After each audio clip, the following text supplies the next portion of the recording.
Teddy. Welcome to the Comedy Confession Booth. What's up? How you doing? I'm good. How are you? Good. I apologize. I was late and a mess, and I'm just happy that you're here. Yeah. It's an apology. No, it's fine. I don't care. It's all good. Well, welcome to the booth. I appreciate that you wore a green shirt for the green screen. Oh, yeah, that was smart. Yeah. I was actually going to do the same thing, and then I thought about it, but you wouldn't know. You've never been in this room. I just want my body to be surrounded by the essence of the clubhouse visually. Yeah, I think you should. Going for. I think you should just be like a floating head. That would be, honestly, goals. Hashtag goals. Yep. Just like run around the city of Barcelona as a head. I knew someone called Floating Head in school, but that was for a different reason. Did it have to do with blowjobs? What's a blowjob? Oh, it's basically when you hold a broom and then you blow on it. Oh, so my gran did a lot of blowjobs. Yeah, your gran did a lot of blowjobs. Well, that's good to know. Many brooms. Sorry, many brooms. Many brooms. Yeah. So basically, let's just jump right into it. Let's do it. I want to get to know you as a comedian. You're here for a few days. Yeah. You're headlining the Spotlight Show on March 9th. Factually, that is accurate. Factually, but non-factually. I mean, subjectively. In spirit, I'm not headlining it. In spirit, I'm sort of floating. You are a spirit. You're a floating spirit. I am a floating spirit. I am a Miyazaki film, in essence. I appreciate that. I don't know why I've started with this weird energy. I know, you have like normal energy, and then we jump in here, and I have weird energy, and I've got to perform, darling. I am always on.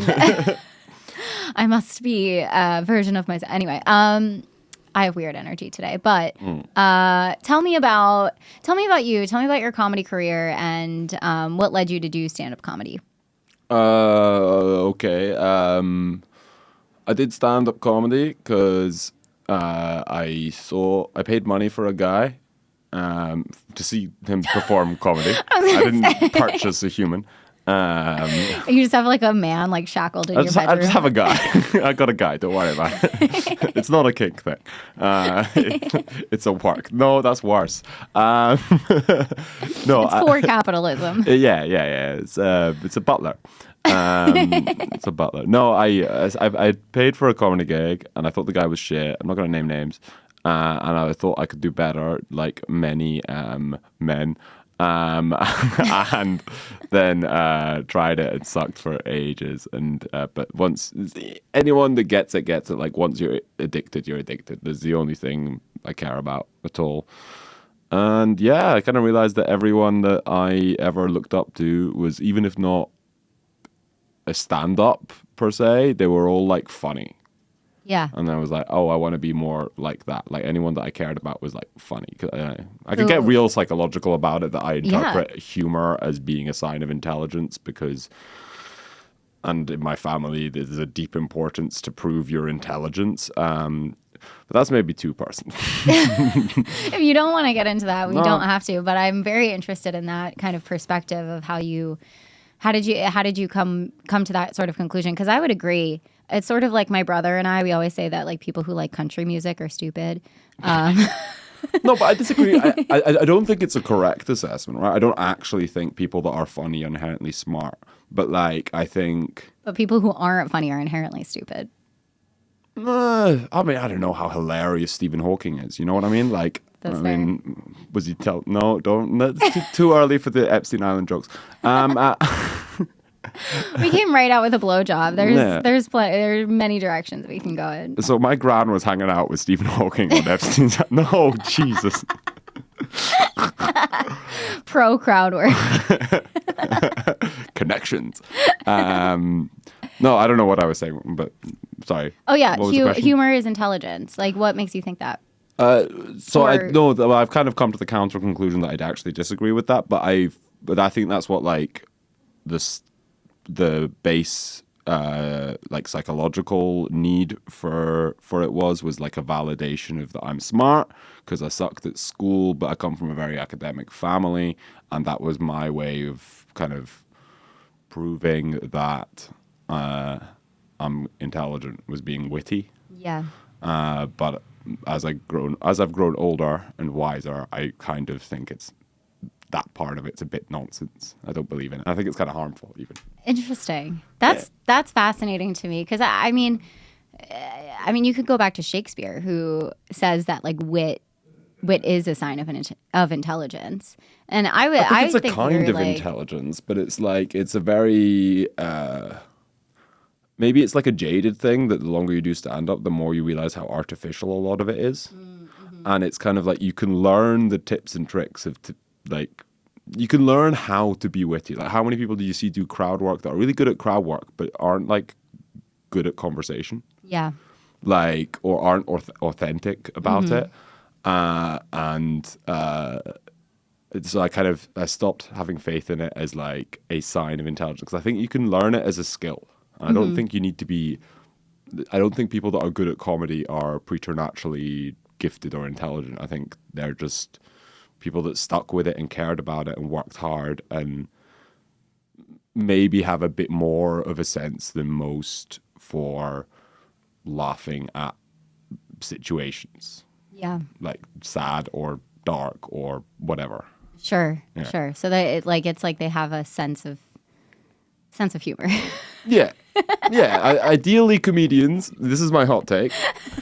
I think comedians should have a sense of humor. Broadly speaking, I think that's a good thing to have. I think if you don't, then You're in the wrong industry. yeah, then I don't know, become a artist. Yeah, just start painting shit. Yeah. It's not hard. Anyone can paint. Anyone can paint. It's just 5-year-olds do skills. it. It's just skills. Yeah. I mean, I don't know if you've seen a Jackson Pollock, but I mean, I've had men paint better pictures on Jackson Pollock? me. They've had men paint better pictures on you. How many different colors were they using? I'm in such a weird mood. Is this how you react to a weird mood as jokes about men coming on your face as a painting? Yes. I inferred the face. You didn't say face. No, but that's definitely what I meant. Yeah. Yeah, no, I mean, you could sell my face for a lot of money. I mean, it depends on the market, It depends. Depends on if we're in a recession economy or not. That's fair. I mean, look, it's for sale. If someone out there wants it, All right, anyone? hold up a black light. Any buyers? Got any spare cash? This is what happens. But yeah, no, I mean it is an interesting idea to think about, like our community, like does being is intelligence inherent, right? That's the other side of the coin that you're talking about. Is intelligence valuable? Like, fundamentally as a thing, is being intelligent like a good trait? I don't necessarily think so. Like, I don't think it's a bad trait. I think it's like it's more a descriptor than a value. Does that make sense? It's a very pretentious way. Sorry, I've recently decided to stop pretending that I'm not pretentious about this stuff. So I'm trying to just be open about it. Very like Bo Burnham of you. Yeah. To just be like, I am pretentious, but I'm saying that I'm not, which makes me a little less pretentious. Exactly. If you're self-aware about it, it's okay. No, I don't know. I think like we kind of think that intelligence is fundamentally a good thing, but also how many dickheads are intelligent, right? Oh, yeah. And how many like nice, kind people are super dumb. Oh, yeah. And they're like better. I'd rather be one of the nice, dumb ones than one of the intelligent assholes. I love that perspective. Yeah. I don't know if I have an issue with an intelligence complex as well in my family, so I can relate to what you're saying. Oh yeah, how academics are your family? Let's compete. Oh my God. So my family itself isn't like super, like my grandparents are really into like culture, and so they still take classes today, and they go to see Broadway shows all the time. They go to like workshops. They take classes at like the local colleges and libraries. I have to say, it's kind of funny to me that in America, Broadway is like high academic culture. It's like, yeah, we saw Rent and Cats. We're kind of cultured. My mom took me to see Wagner operas when I was 8. Oh my God, stop. Yeah. Operas are so boring.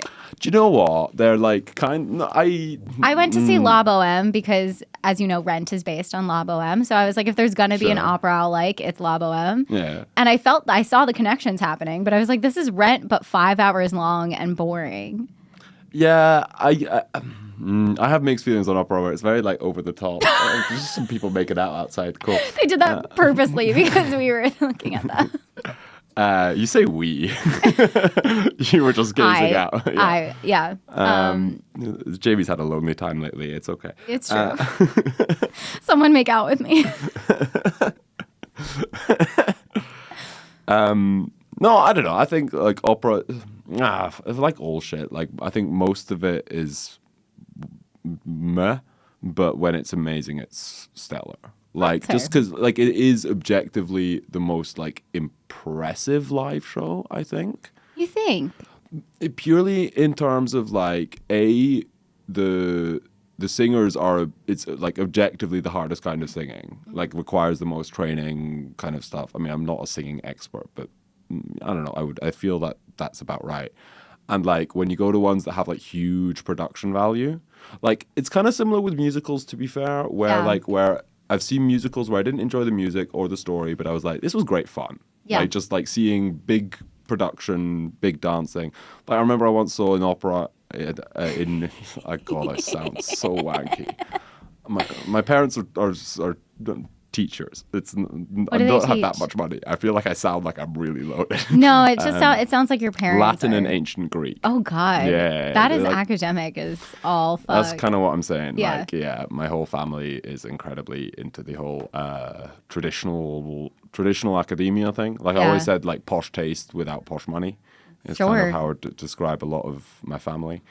Not that we were poor. I don't like to pretend that, but we were, very middle of the road. Yeah. And like, but I saw an opera in Vienna once. The thing that was amazing was the cast was like 5 people essentially, but there's one scene where there's like 2 guys are getting picked up to go to war.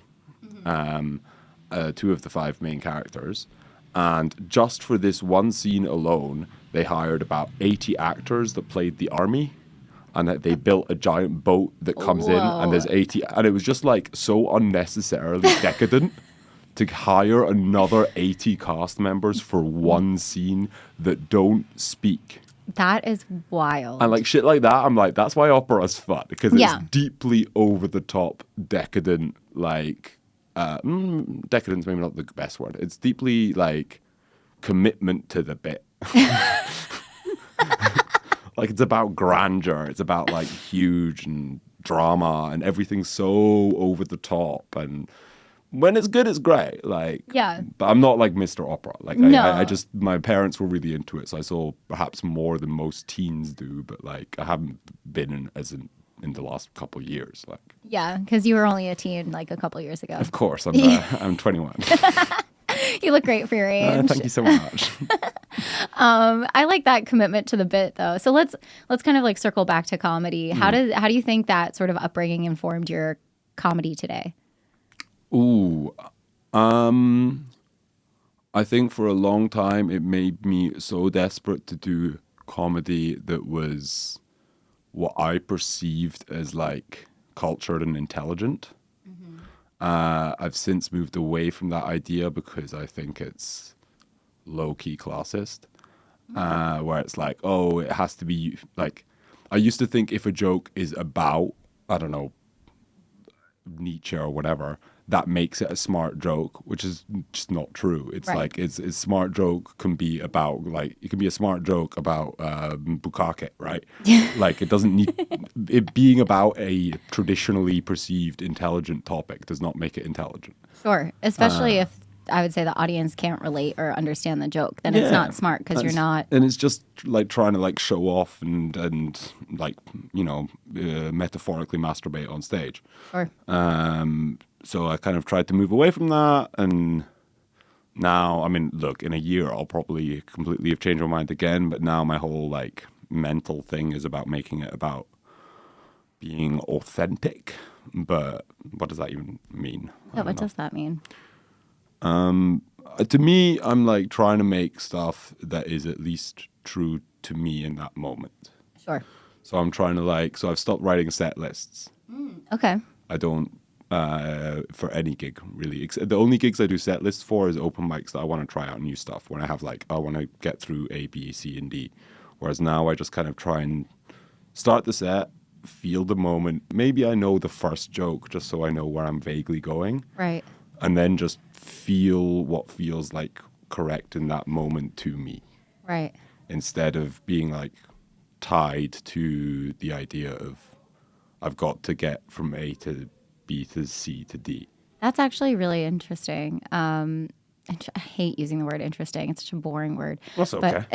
It's just the easiest like first reaction. But I think that's a really cool way to do comedy. And I think a lot of that probably would come from hosting too, because I know you host a lot. And Yeah. I would say the more I host, the less I write set lists, because when you're hosting, it's very much about being in the moment, interacting with the audience, saying, okay, we need to get the energy from here to here. And it's interesting that you've taken that into your comedy. How do you think that's changed like your style on stage? Oh, completely. Yeah. I mean, like a lot of things have changed for me over the last like year or so of my life. Like there's been a lot of things that have influenced how I do comedy. Like shit, like I stopped drinking alcohol, and I saw quite a few things. I had like 1 week where I saw 4 different things that really inspired me, and it really like changed how I approach What were those things?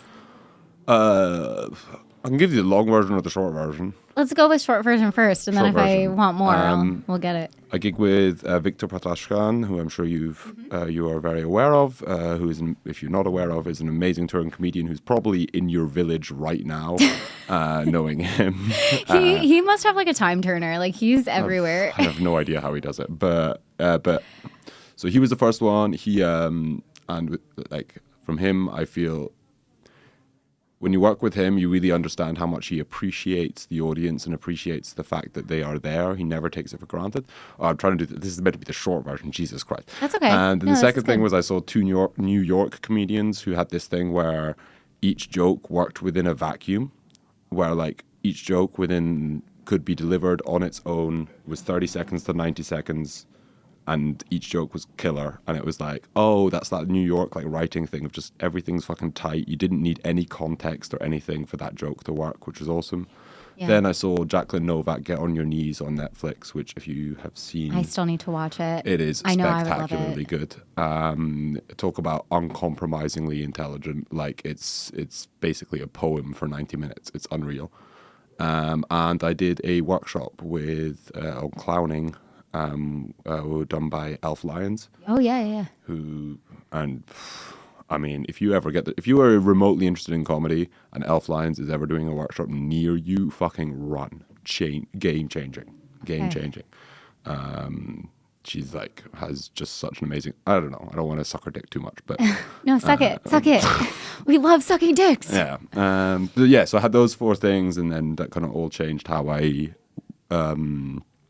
approached comedy, and it made me care a lot more about like being present and not trying to like make it artificial, but make it a genuine love for being there and for the audience and for situation.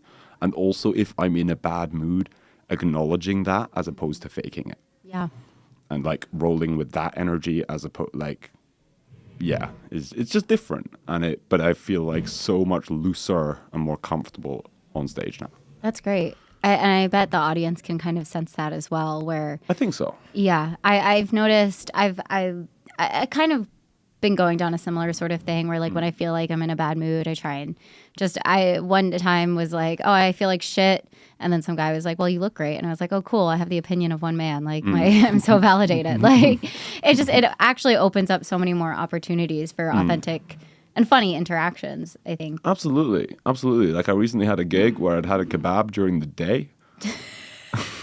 Who Who does that? No, I know it was a dangerous game, and I just kind of talked about it with the audience. I was like, I'm feeling weird. I had a day kebab. Everything's wrong. This whole day is fucked.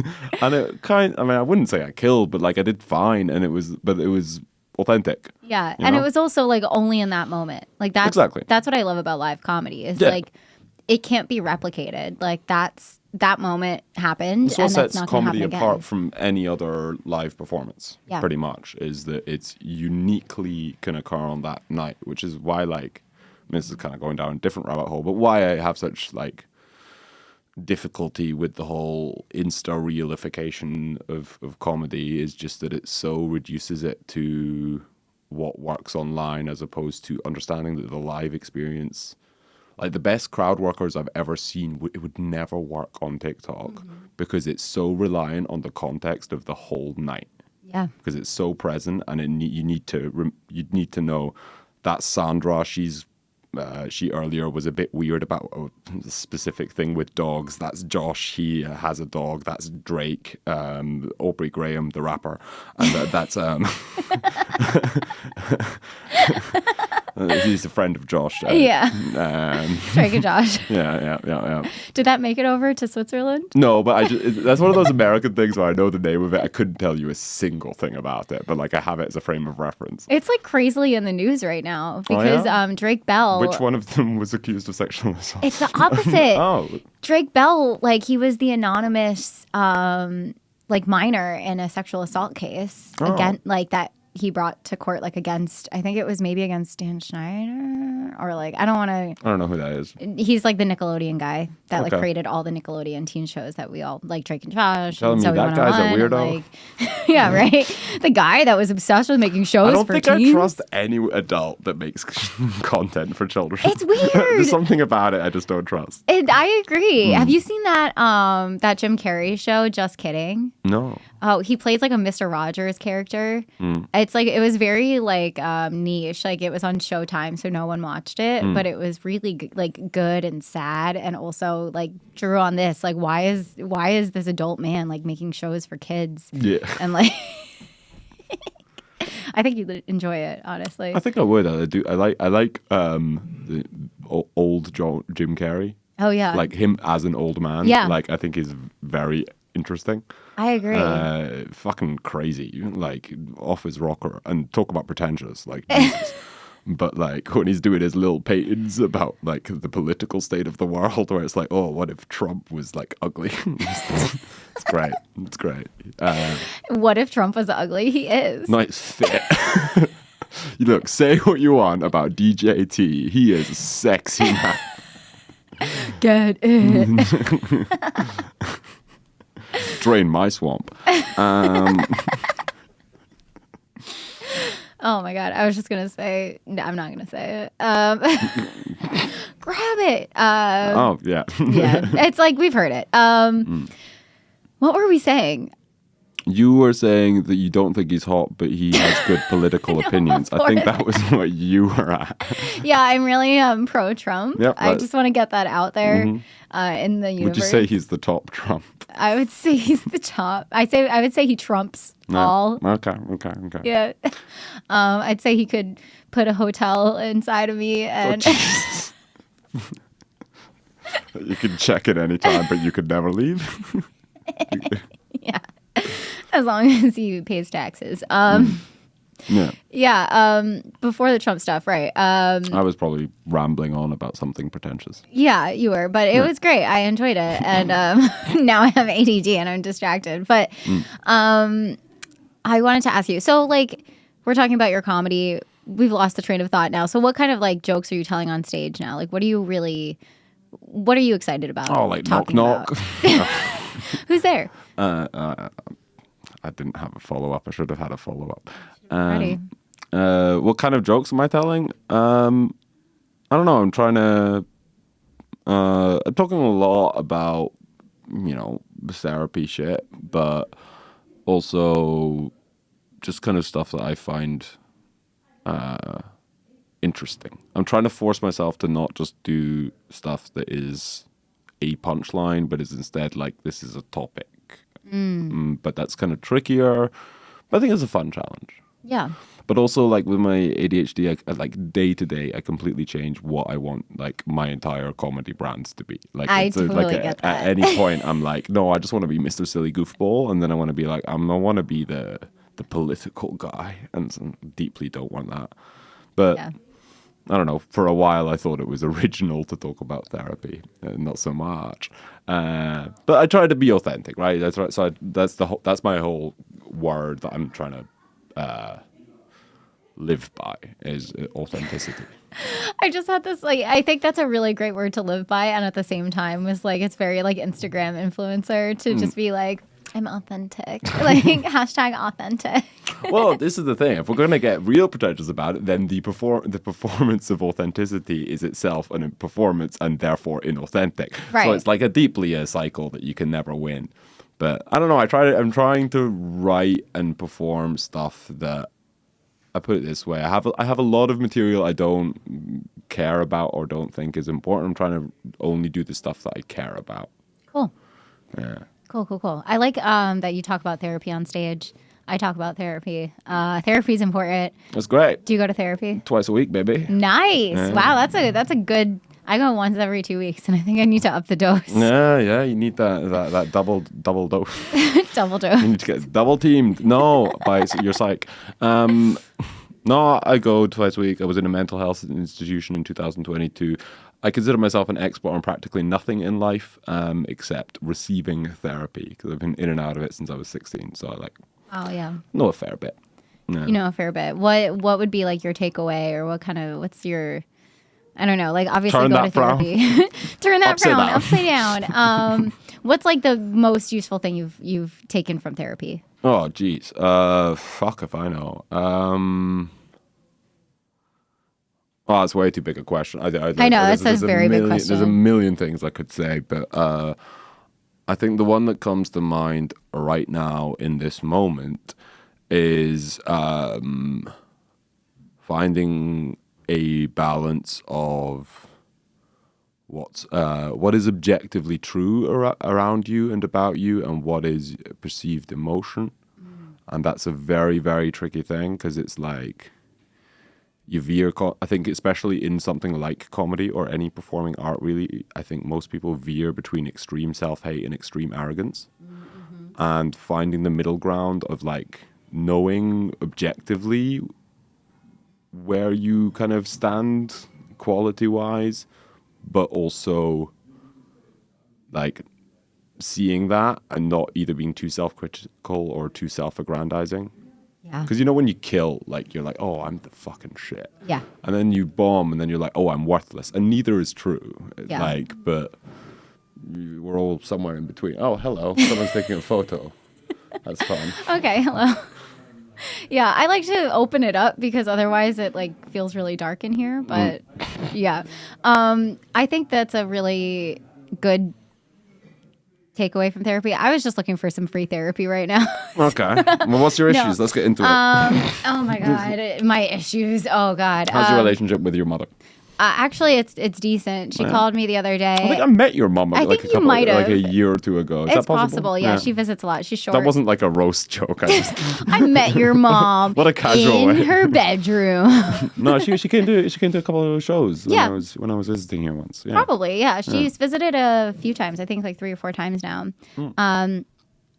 No, she's good. She called me the other day though, and I literally was like working, but I was also procrastinating work. And I was like, I can't talk. And she was like, are you going to call me soon? And I was like, yeah, but like not for a while because I just like can't. Like, I don't know if you've had that feeling where you need to talk to people you love, but you're also just like, I can't talk to anyone. Like, I just need to like withdraw. All the time.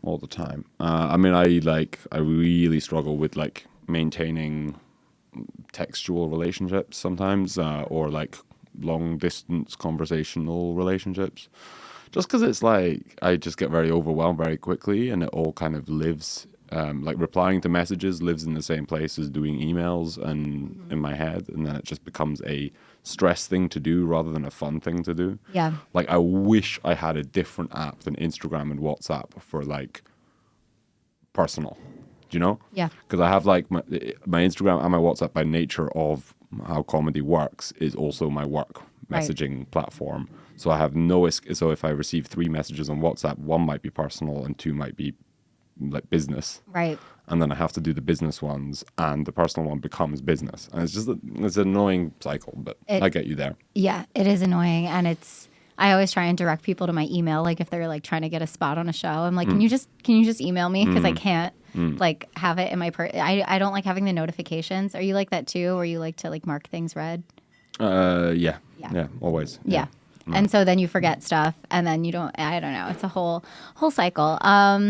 But yeah, no, it's. What was I gonna say? I gotta change this over actually. That's okay. Because I have the free version.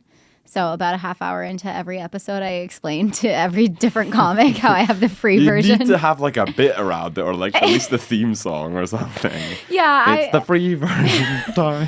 Free version of Otter. There we go. Sponsored by Otter. Otters, they're good. They cuddle when they sleep. Yeah, they are cute. Do you know Otter? It's a AI like transcription software. No. Super useful. Okay. For shit like this. But with the free version, you can't upload a file. You have to like record live, and you only have a half hour, so you have to like. Okay, what the fuck, Otter? Sponsor the show already. This Sponsor is like such a shout out. Yeah. Come on, Otter. I mean, it is taking my job also because it's AI, but it's also helping my job. Yeah. So whatever. Yeah. So let's talk more about you though. Okay. I know. I was like, comedy confession booth. I'll talk about my problems. Just kidding. Let's talk about yours. Sure. I'm an open book, broadly. Yeah. What are your problems? No. I mean, unless you want to, but that's kind of too vague of a question. It's too vague. Yeah. It's too vague. Be specific. That's too vague. No. So how long have you been doing comedy? No. I think 7 years. Cool. I think now since my first ever mic. Your first ever mic. And how, like, your first ever mic, you said you were like kind of shit for a while, and then you kind of got into a rhythm. Yeah. I mean, I have a theory that everyone that when they start is either way over prepared or way under prepared, and so either like, and I was way under prepared. Sure. And also everyone at the beginning either needs humbling or needs confirmation. Right. I needed humbling because I was just cocky about it. I was very, conventional dude who's funny with his friends. We've all seen that open micer. Oh God. I can't believe that was you. No, deeply it was. Like I cared, but I didn't care enough to put in the work. And that was another big like therapy thing, was like realizing if I actually put work into stuff, it makes a difference and things don't just come naturally. It's frustrating how that's true. So annoying. It's like really annoying.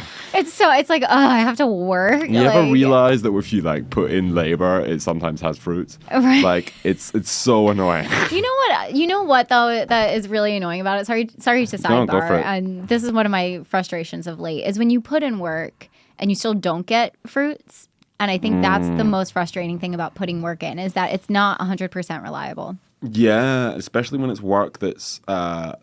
So I mentally differentiate a lot between work where the fruits bring me joy, or the fruits are just the avoidance of being poisoned. Do you know what I mean? That it's like, is something a net positive or is just avoiding a negative? If something's just avoiding a negative, like doing your taxes or whatever, right? Then it's the go-to example, but there's a million others.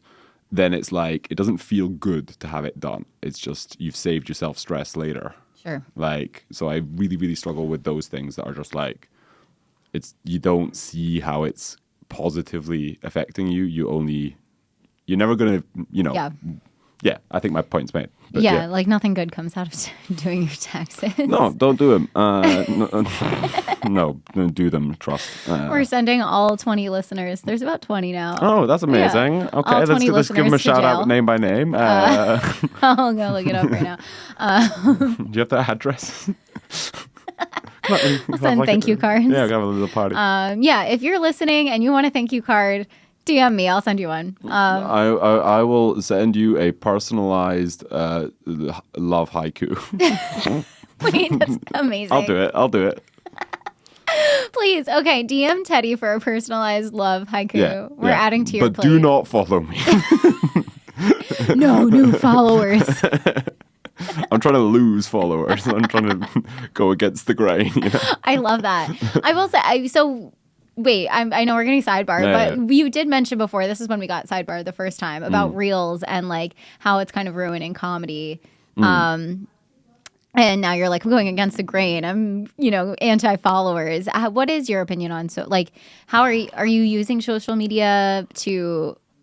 I'm doing it. I'm trying to figure out a way that I can do it that I enjoy my own potential content. But I fucking hate the word content right off the bat. Like I just don't. It's very sort of, how do we make something? It's very inorganic and it's very. I made you some content. Yeah. Like it's very dishonest in a way. I mean, but also at the same time, it's not that I have anything against comedians that do it. Like I get why, and it absolutely on a business level makes sense, and it's smart. Yeah. It's genuinely smart, and it requires work, and it becomes a part of the job. And like, if you are a realist about stand-up comedy in 2024, you have to also have some kind of online presence. And I'm just on an ongoing journey trying to figure out what an online presence is for me that I don't feel is soul killing, but also is good, because it's just deeply frustrating. Because you'll post like a reel of a joke that you know is fucking good, and you know in the room it killed, and it's high quality filmed, and it's done well and whatever, and you've done all the things right, and it's just completely arbitrary. And then you'll post a random fucking clip that's just completely an off the cuff stupid moment that's not particularly good, and that will do way better. And there's no rhyme or reason to it. There's people that have figured out how to play the game, but also you're then You're just playing the game.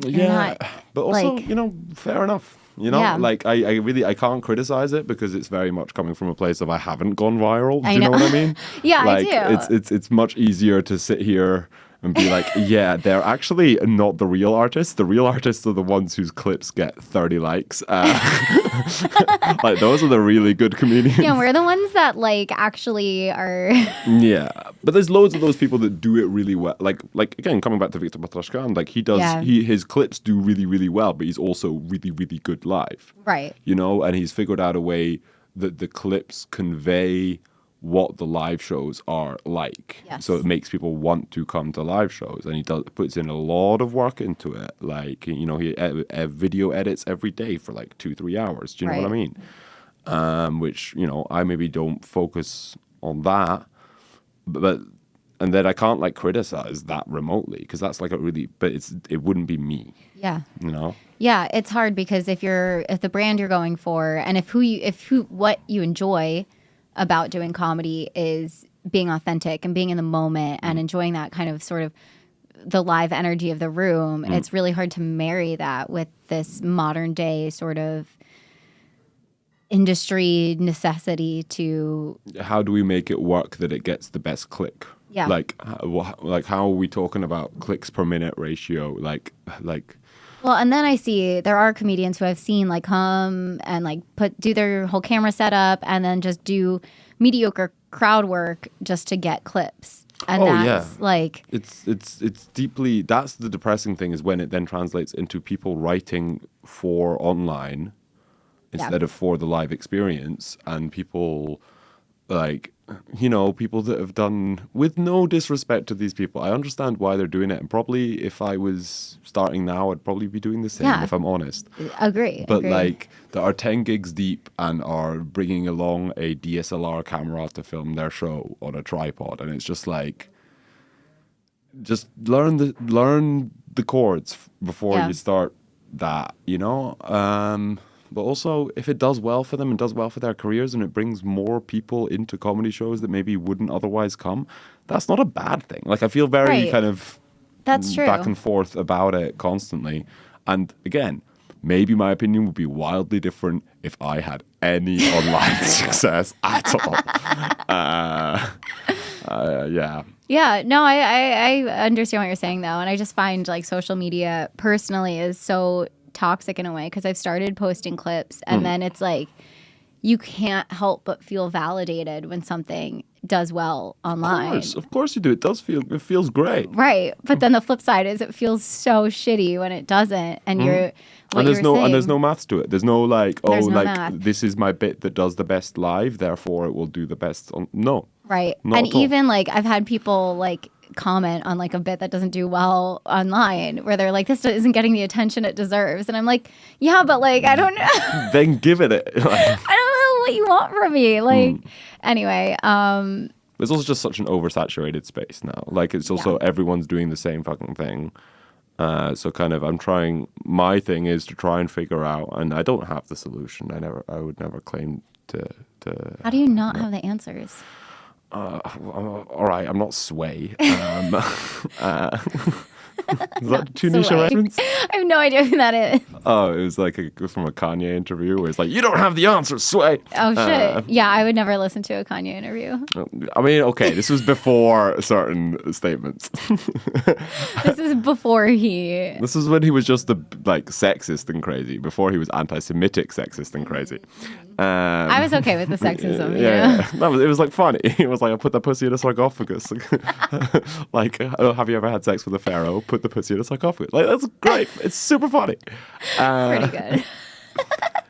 But no, I don't know. Like, it's but I'm just trying to find the thing that the form of online thing that I enjoy. Like, I've currently been doing like a weekly series that like it's never gonna go viral by its nature because each clip is fucking 4 minutes long. Cool. But it's like me throwing 3 new joke ideas that I'm going to try at an open mic, and people and like testing them like live, like while I'm just sat in a stool at home. Cool. And I call it like making the sausage because how the sausage gets made, and like it's very important to me that these bits are genuinely stuff I have written that week. Yeah. Because I've had like other comedians be like, just like integrate material and it will like do better. And I'm like, that's completely defeats the honesty of it. Yeah. And the point of it.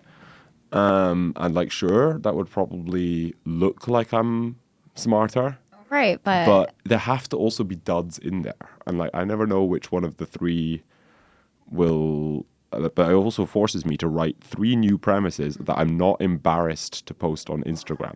Right. Every week. Which is great. Which is great. But like it's never going to do amazingly online, but the people that have liked it, have engaged with it, and have like said they think it's cool, and if you're willing to spend 3.5 minutes watching me try out material, then that's nice. I would love to spend 3.5 minutes watching you try out material. Well, Jamie, you're going to make me blush. Wait, so what's your writing process?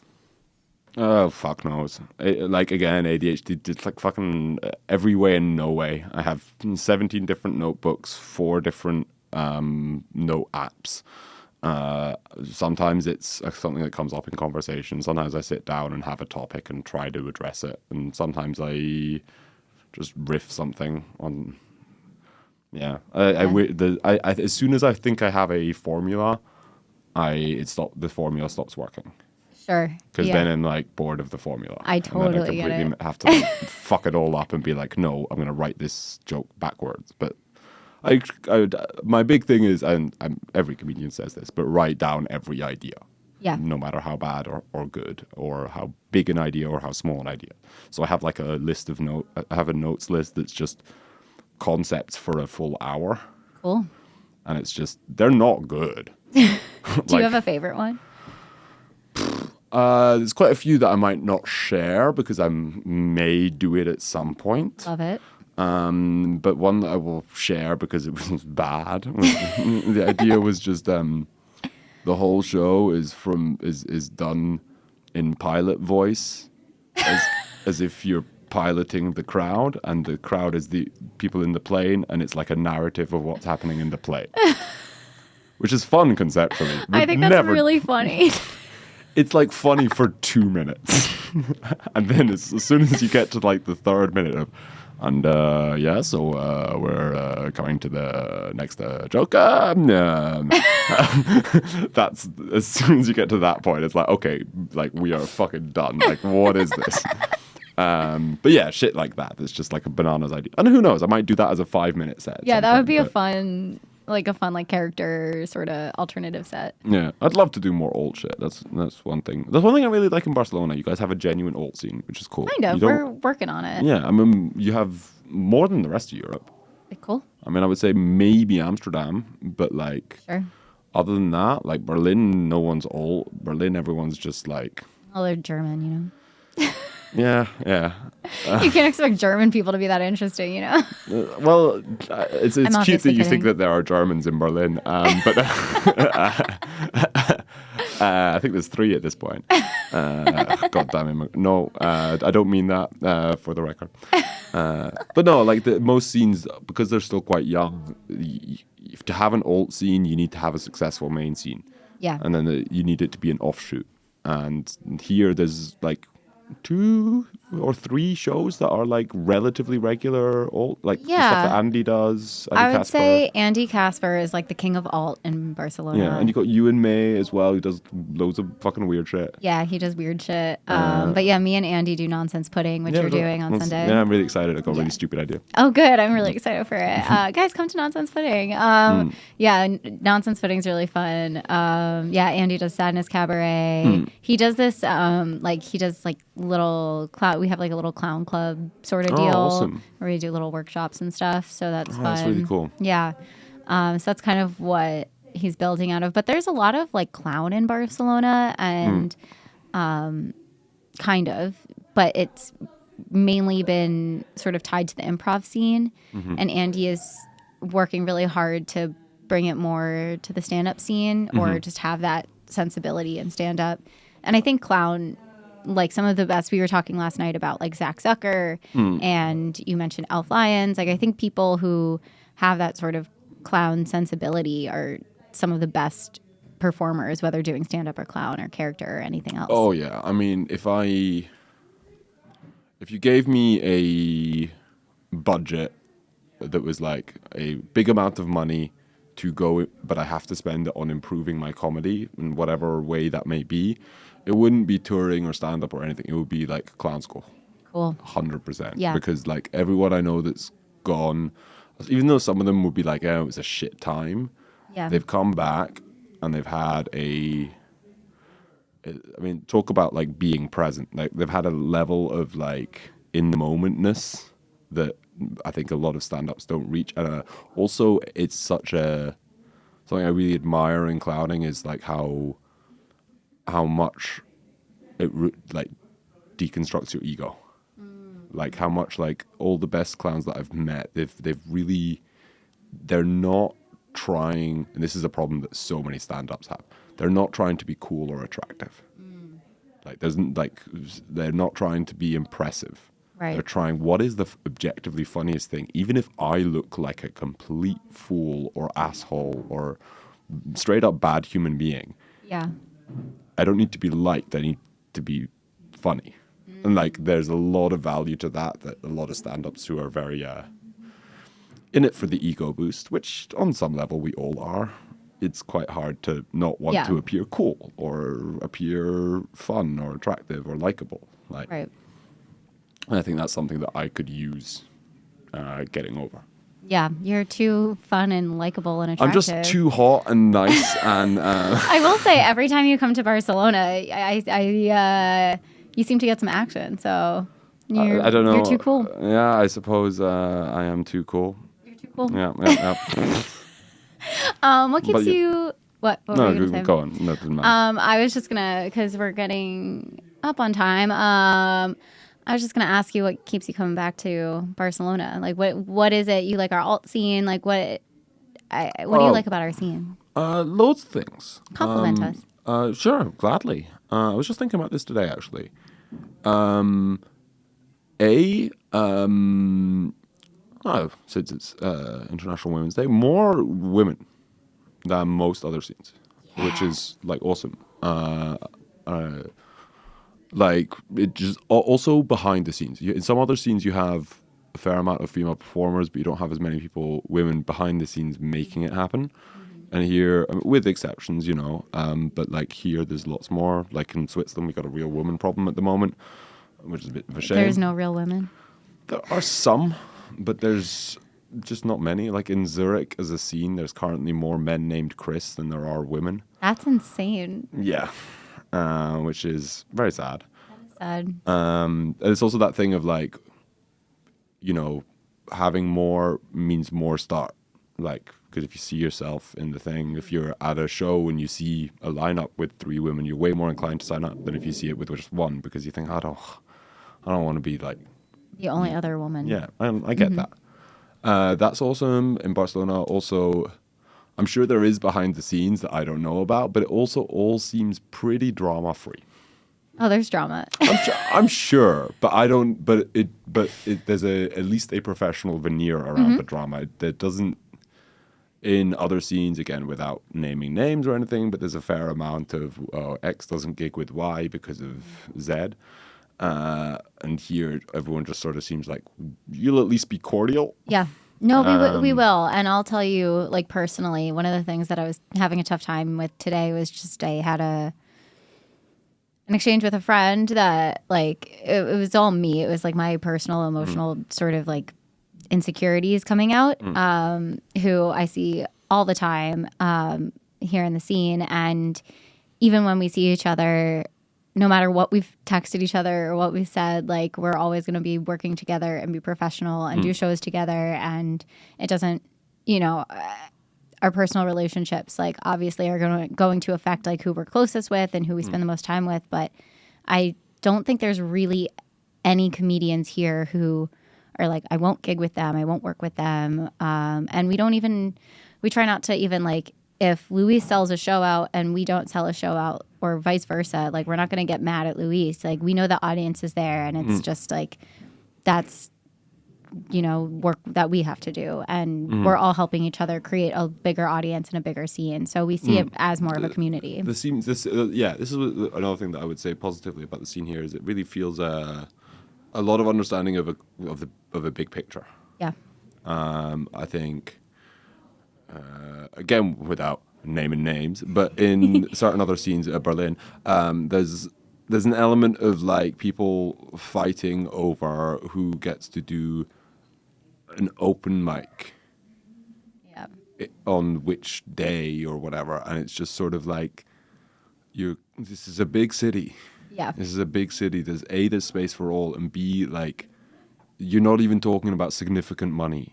You know what I mean? You're talking about who gets donations of a couple of euros here and there. Like, if you're going to have beef about the money, make it, like, build it together and get to the point that you can have beef about hundreds and thousands, Right. So there just seems like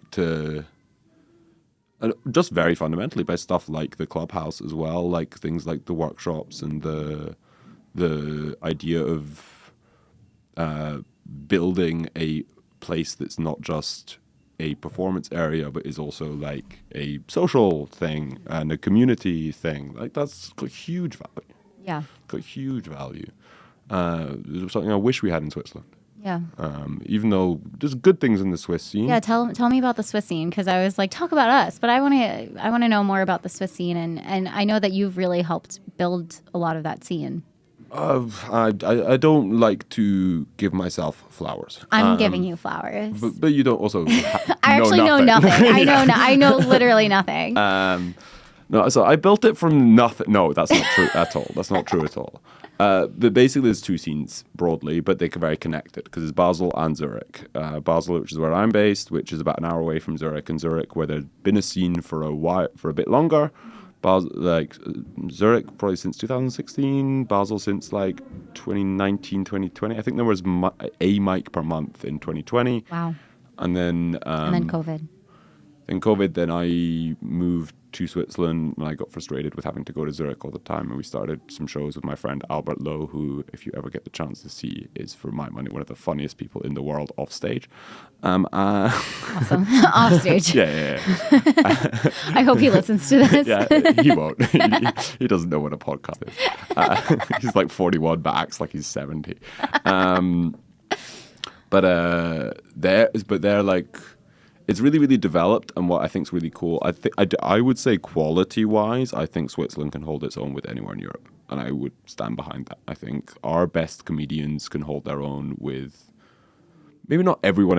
Like you got Michelle Wolf here, of course, right? That's a cheat code. Yeah, but she doesn't like she didn't come up in our scene. No, like, but like we'll claim her, but we know we didn't create her. You know, it's like.